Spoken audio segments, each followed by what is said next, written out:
The dust of the Oklahoma Territory settled on everything, a fine red powder that coated the soul as much as the tongue. For Silas, it tasted of failure. He nursed a lukewarm whiskey in the corner of Black Creek's only saloon, the amber liquid doing little to burn away the cold knot of dread in his gut. Every pair of eyes that drifted his way felt like a judgment. They all knew. In a town owned body and soul by Jedediah Blackwood, secrets were a currency he alone could afford. Silas had come west with dreams of a small ranch, a piece of land to call his own. But a bad winter, a run of sick cattle, and the crippling interest on a loan from Blackwood had turned that dream to ash. Now, he was little more than a ghost, haunting the edges of a life he'd lost before he ever truly had it. The saloon doors swung open with a violent clap, silencing the low murmur of conversation. Jedediah Blackwood filled the doorway, a man built like an old oak, with a face that looked carved from stone and left out in the sun too long. Two of his hired guns, brutish men with mean, empty eyes, flanked him.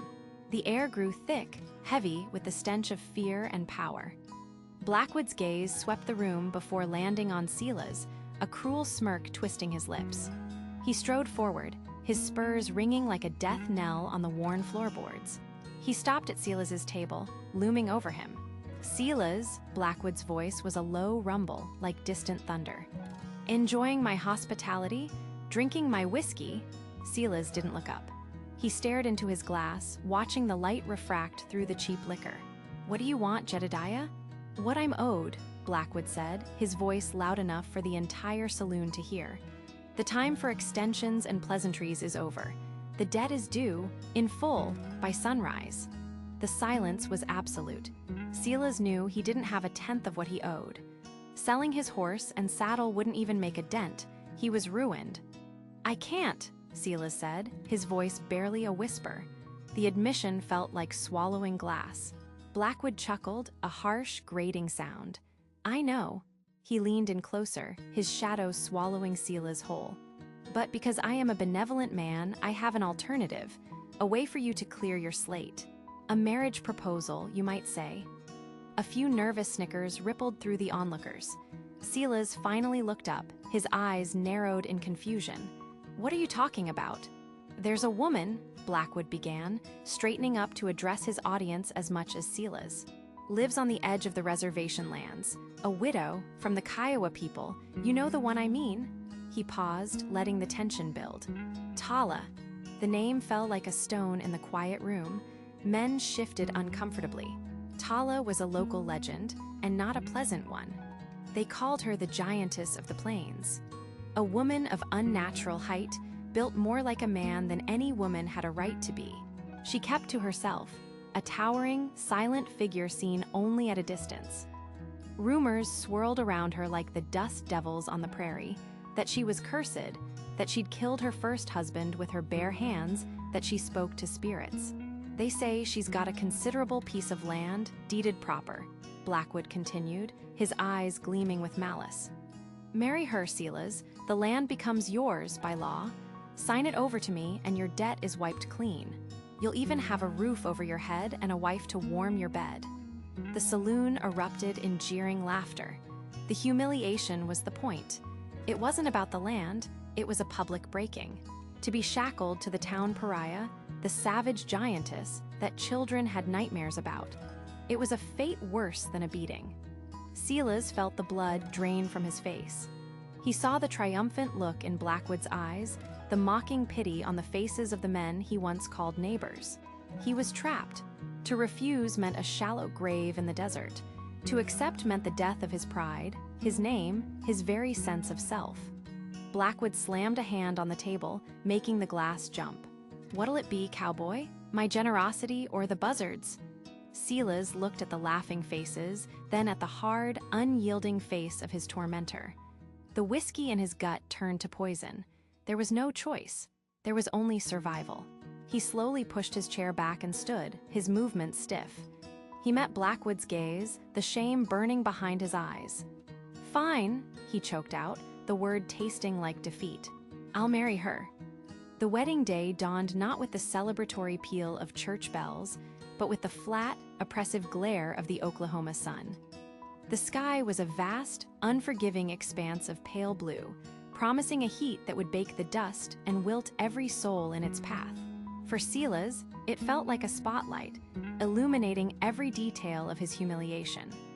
The ceremony was to be held on the warped wooden steps of the Justice of the Peace's office, a location chosen by Blackwood for its public visibility. It wasn't a union, it was a public execution of his pride. He stood there in his cleanest, though still frayed, shirt, his hands clenched into fists in his pockets. The town had turned out, their faces a mixture of cruel amusement, pity, and morbid curiosity.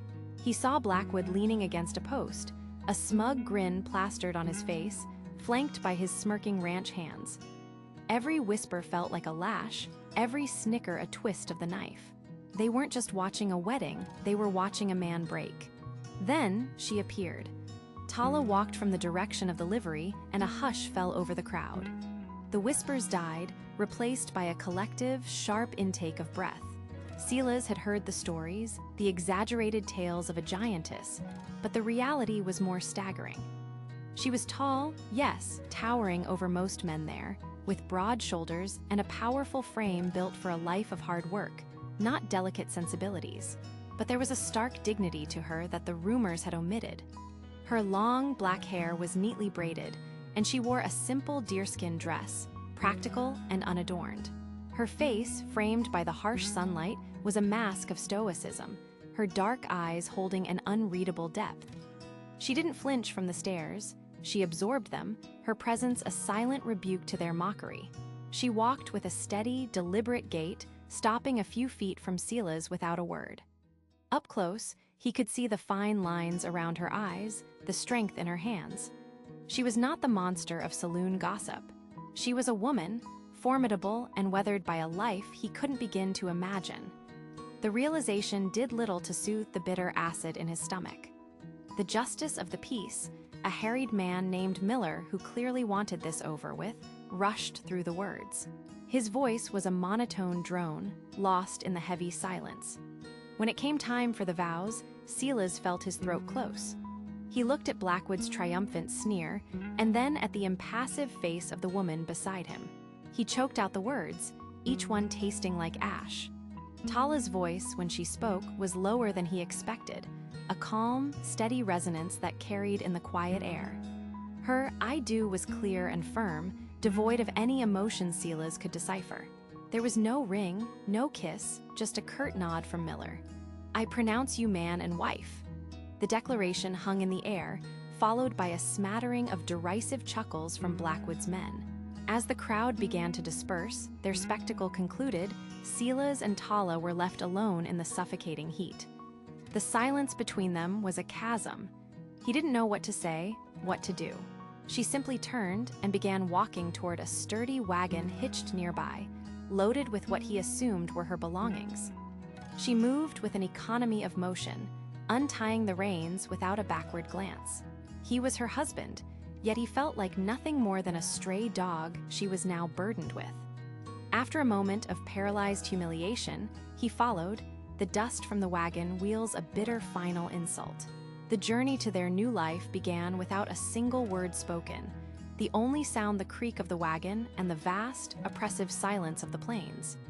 The wagon journey ended as it had begun, in a thick, oppressive silence. The homestead Tala led them to was tucked into a shallow draw, sheltered from the relentless Oklahoma wind. It wasn't the dilapidated shack Silas had pictured. The log cabin was small but solid, its seams chinked with fresh mud. A well-tended garden, already prepared for winter, lay beside it. A sturdy corral housed a pair of goats and a hardy-looking Mustang, and smoke curled lazily from a stone chimney. The entire place hummed with a quiet, self-sufficient order that unnerved him more than any ruin would have. It was her world, complete and functional, and he was the unwelcome intruder. Tala slid from the wagon seat with a fluid grace that belied her size and began unhitching the horses without a word. Silas, feeling useless and raw with resentment, remained seated for a moment, his knuckles white on his knees. He was supposed to be the man, the one who took charge. Here, his presence felt like an afterthought. Finally, he swung himself down, his boots landing with a soft thud in the dirt. He grabbed his meager saddlebag and followed her inside. The cabin's interior was sparse but immaculate. A fire already crackled in the hearth, casting a warm glow on the smooth, worn wood of the floor. There was one large bed frame, covered in thick buffalo and rabbit furs, and a simple cot tucked into the far corner. His face burned with a fresh wave of humiliation. She had anticipated this. He was a guest, a burden, not a husband. Tala moved with an economy of motion, stoking the fire before turning to a pot of stew simmering over the coals. She ladled some into a wooden bowl for herself and sat at the small table, eating without looking at him. Another bowl and a spoon sat on the table, an unspoken, indifferent invitation. He refused to eat. His pride was all he had left, and it was a bitter meal. He tossed his saddlebag onto the cot and stood awkwardly by the door, watching the shadows dance. The silence in the cabin was louder than the taunts in the saloon. It was a physical weight, pressing down on him, suffocating him. He was trapped in this woman's home, a consequence of his own failure, and she treated him as if he were a piece of furniture. Night fell completely, and a storm that had been threatening on the horizon finally broke. The wind howled like a grieving animal, and rain began to hammer against the roof. Silas lay on the lumpy cot, staring into the darkness, listening to the tempest. Then he heard it, a soft plink, plink, plink. He sat up. A dark stain was spreading on the ceiling directly above a neat stack of burlap sacks against the wall: flour, cornmeal, seeds, her winter provisions. Tala was on her feet in an instant. She moved with a desperate urgency, dragging the heavy sacks away from the growing puddle on the floor. But the leak was quickening, the drips turning into a steady stream.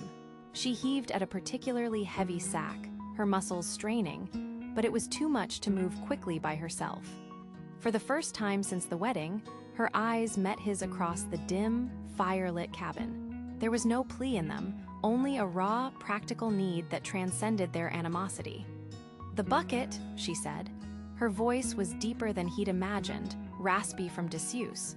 It wasn't a request, it was a command born of necessity. The sound of her voice shocked him into action. He scrambled to grab a wooden bucket from near the hearth, sliding it under the worst of the leak just as the stream of water intensified.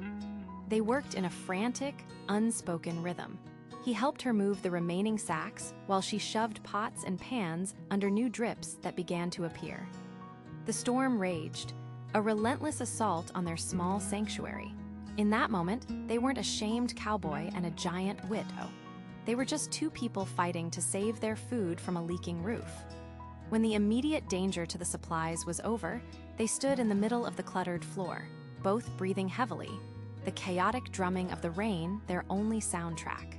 The silence had been broken, not by choice, but by the impartial violence of the storm. It wasn't peace, but it was a beginning. The first light of dawn was a thin, gray wash that painted the damp interior of the cabin in shades of ash. Silas awoke with a groan, his body a map of stiff joints and sore muscles from a night spent contorted in the hard-backed chair.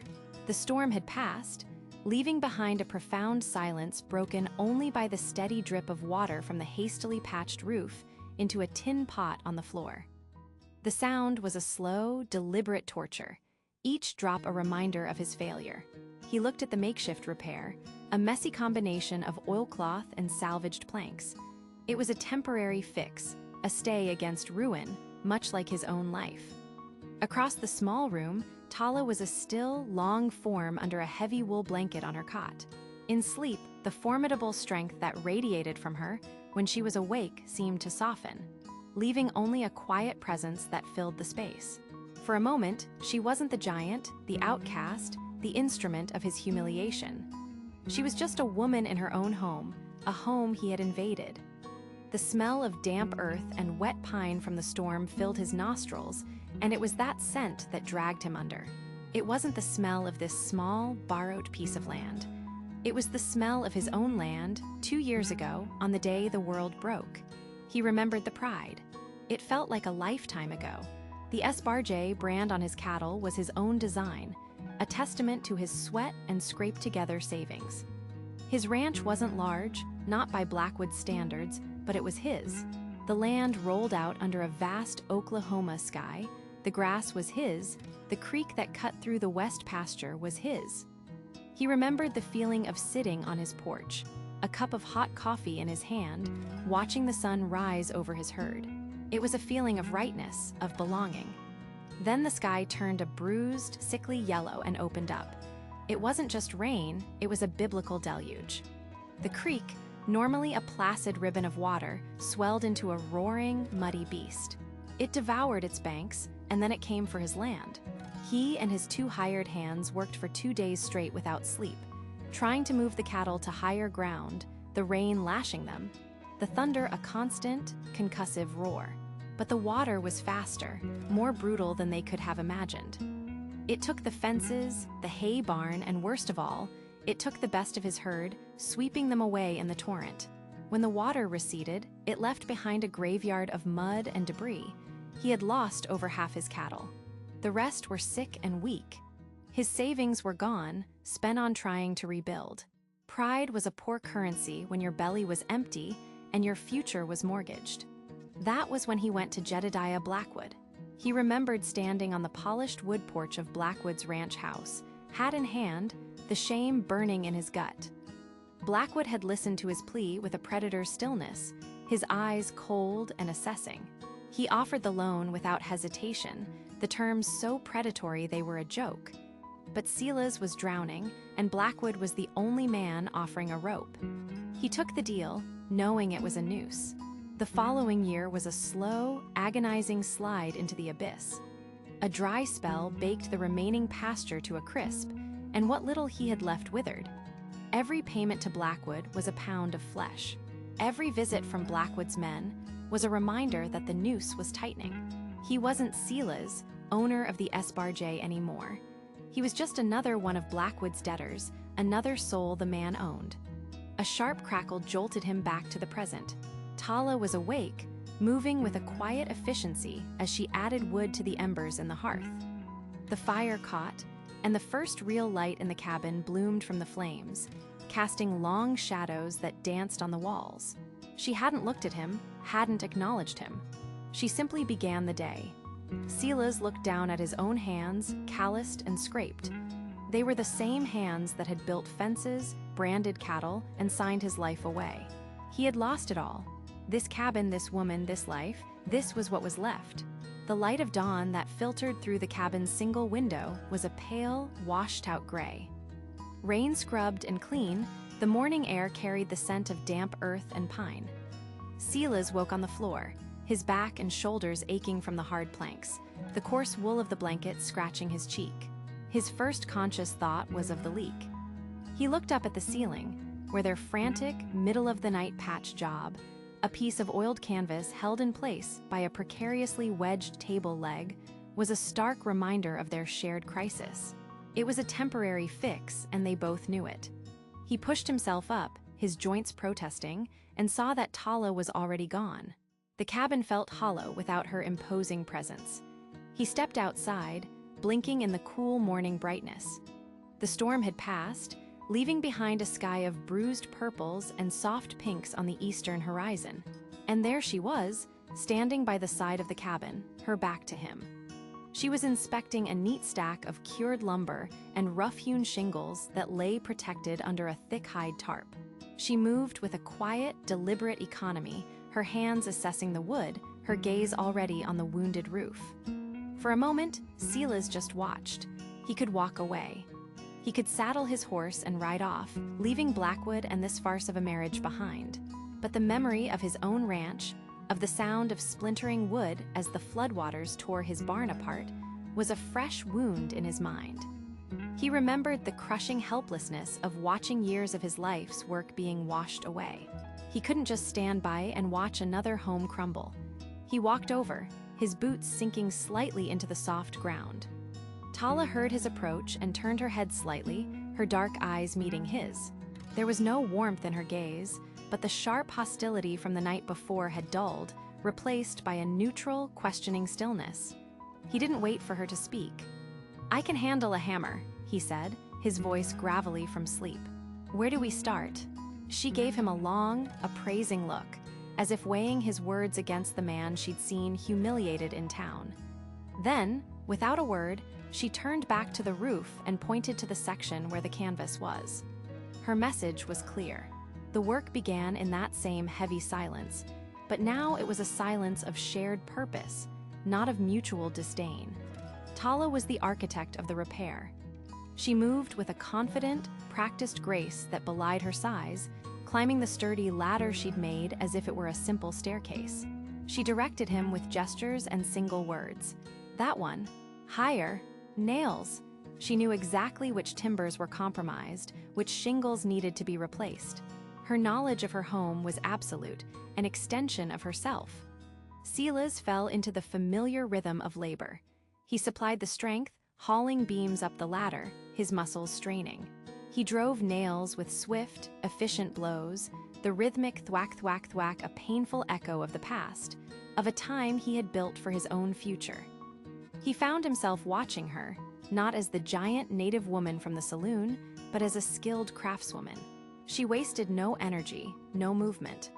There was a profound competence in everything she did, a self-sufficiency that he, a man who had lost everything, could only now grudgingly respect. Late in the afternoon, as he was positioning a heavy ridge beam, his boot slipped on a patch of damp wood. He grunted, his balance gone, the beam threatening to pull him off the roof. Before he could fall, a powerful hand clamped around his forearm. Tala's grip was like a vice, instantly steadying him. He looked up, startled into her impassive face. They were inches apart, her strength an undeniable anchor. The moment stretched, a silent exchange of vulnerability and support. Then, she released him, gave a short, sharp nod, and turned back to the beam. The work continued. By dusk, the job was done. The new section of the roof was solid, seamless. They stood on the ground below, side by side, looking up at their handiwork. They were both filthy, streaked with pine tar and sawdust, their muscles aching with fatigue. For the first time, Silas felt something other than shame or anger. He felt the quiet satisfaction of a hard day's work, a job well done. It was a feeling he thought he'd lost forever. Tala went inside without a word. Silas sank onto the cabin's porch step, too tired to move. A few minutes later, the door opened. She placed a steaming bowl of stew and a cup of water on the step a few feet from him, then retreated back into the cabin's shadows. It wasn't an invitation to join her. It was payment. It was acknowledgement. Silas picked up the bowl. The warmth seeped into his cold hands.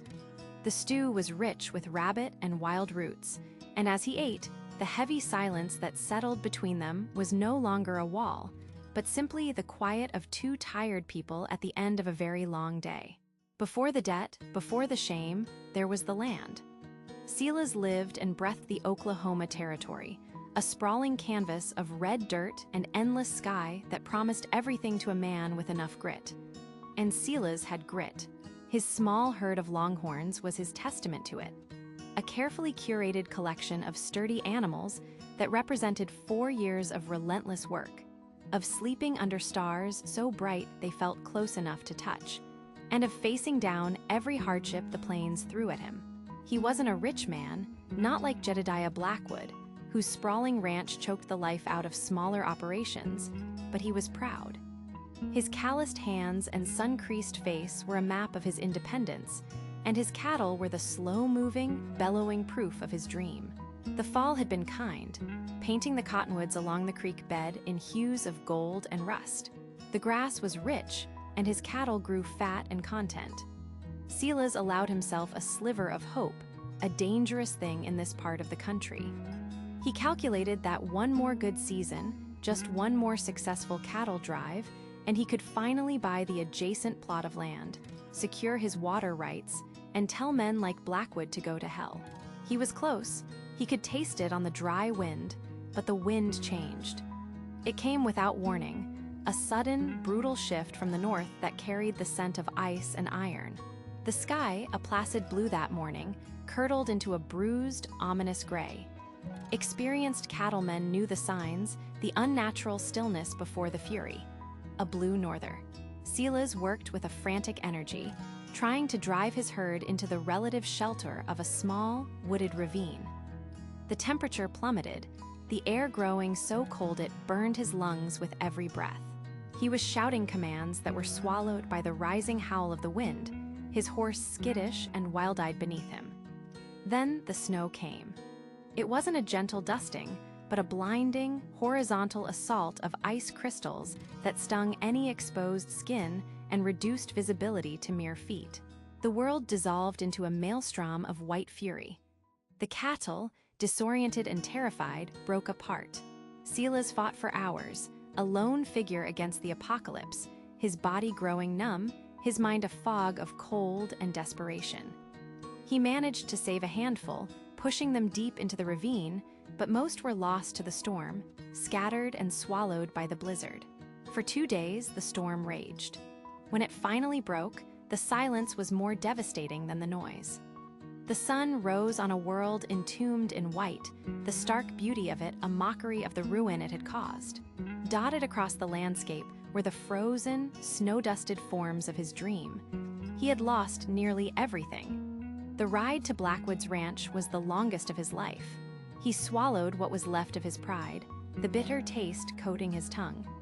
Blackwood's main house was an ostentatious display of power, a 2-story timber fortress that loomed over the plains.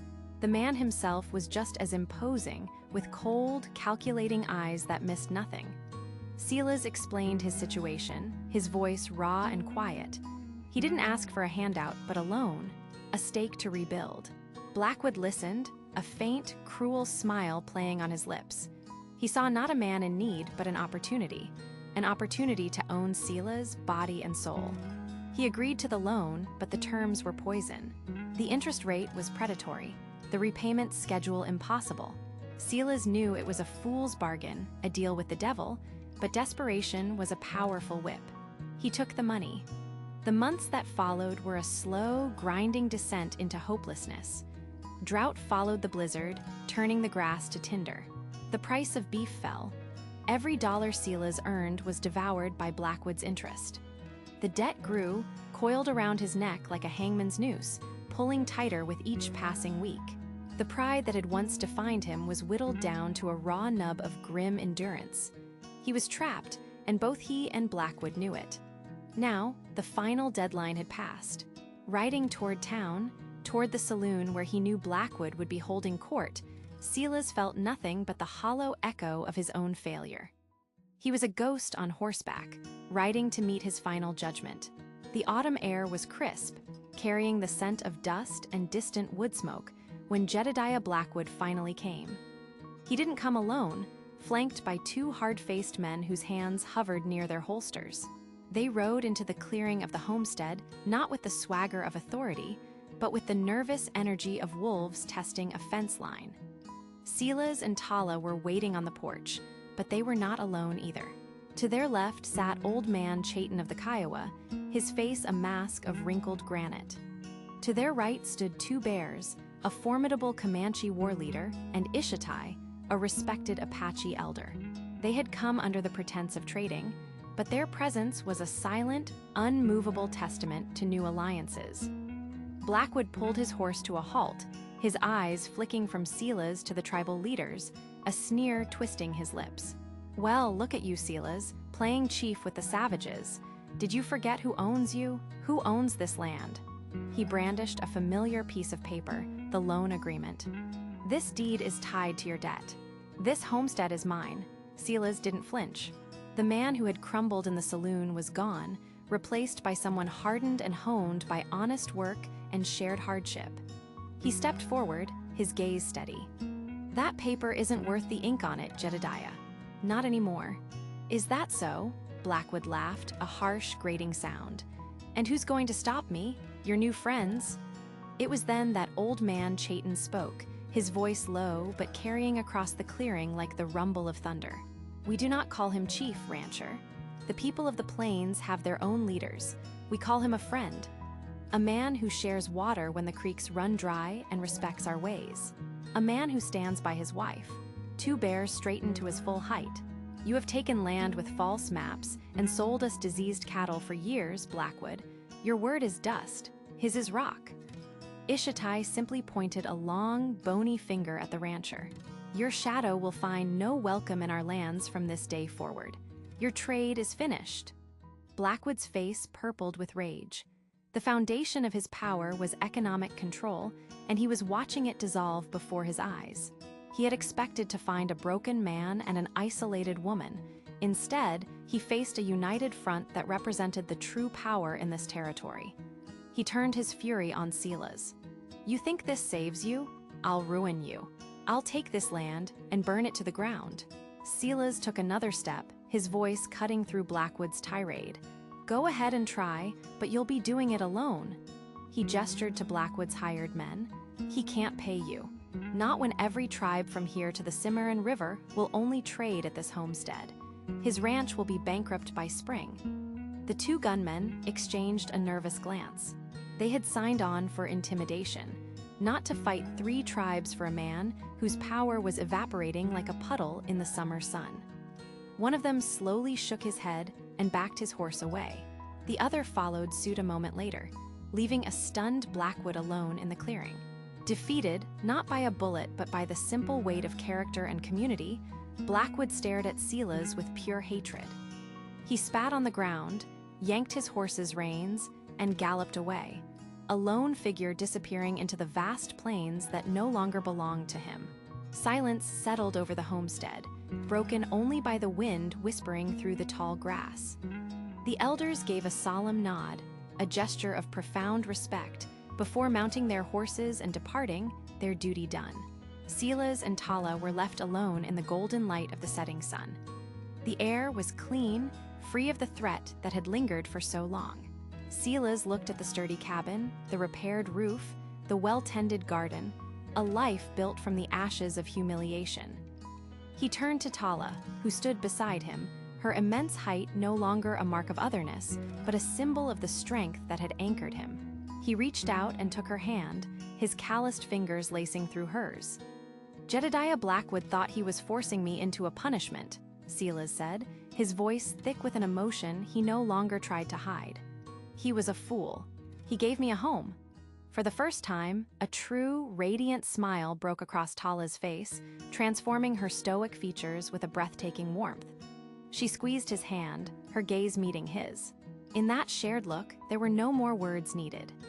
Their forced beginning had led to a chosen future, a partnership forged not by a preacher's words, but by shared labor, mutual respect, and a love as quiet and resilient as the land itself.